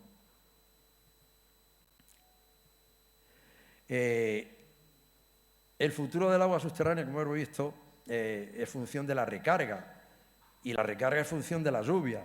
Y resulta de que hemos visto que estamos perdiendo 5,5 hectómetros cúbicos al año de agua de lluvia. Si a ello añadimos de que la temperatura está aumentando 0,01 grados centígrados todos los años, pues eso ha redundado en que la más perjudicada es la recarga, con una pérdida de 3,6 hectómetros cúbicos al año, ¿no? Esto, por otro lado, la explotación del acuífero basal durante más de 100 años pues ha hecho descender el techo del acuífero, lo que está generando que no se puedan obtener incrementos tanto ni en pozos ni en galerías, incrementos puntuales. Ya les digo, puntuales sí, pero a largo y a medio plazo no, por supuesto. Que los caudales de los pozos estén disminuyendo y que también los caudales de las galerías estén disminuyendo. ¿Desaparecerá el agua subterránea de la oferta hídrica insular? Pues no, redonditamente no. En estos momentos el aporte a la oferta hídrica de las aguas convencionales es de 145 hectómetros cúbicos al año. Pasadas varias décadas podría quedar estacionado entre 90 y 100 hectómetros cúbicos al año aproximadamente. Pero hasta que esa estabilización se produzca, pues la aportación de los recursos convencionales de agua subterránea a la oferta hídrica insular continuará descendiendo. Y el déficit habrá que cubrirlo con otras fuentes de suministro. Cuáles, cuándo y dónde no me corresponde a mí decidirlo, pero en fin, en la mente de todos está. Y por otro lado, la calidad de parte de esa oferta de las aguas subterráneas seguirá empeorando, por lo cual habrá que continuar desalinizando las aguas subterráneas. Esto, cómo, cuándo y dónde, pues tampoco me corresponde a mí. No obstante, no me resisto a incluir de nuevo la frase esta de Adolfo que decía, dice, si los caudales de las aguas subterráneas están bajando de 2 hectómetros cúbicos año y queremos mantener la oferta de agua en la isla, habremos de suplir esos 2 hectómetros cúbicos año en forma de desalación de agua de mar. Y yo por mi parte les añado, digo, para que el aprovechamiento de las aguas del gran reservorio sea íntegro y para que todos los habitantes de Tenerife reciban agua sin problemas de potabilidad, habrá que continuar la desalinización de parte de las aguas subterráneas, bien en las estaciones desalinizadoras existentes o bien en el constituyente nuevas estaciones. Y yo les aseguro que ni mi amigo Adolfo les estaba vendiendo plantas desaladoras de agua de mar, ni yo les estoy vendiendo plantas desalinizadoras de agua subterránea. Muchas gracias.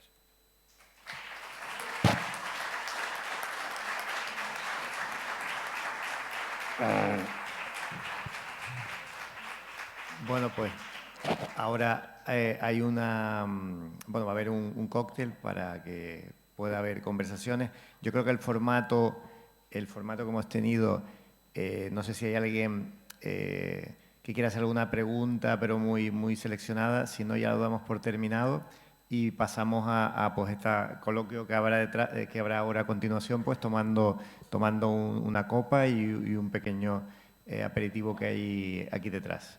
Pues muchas gracias.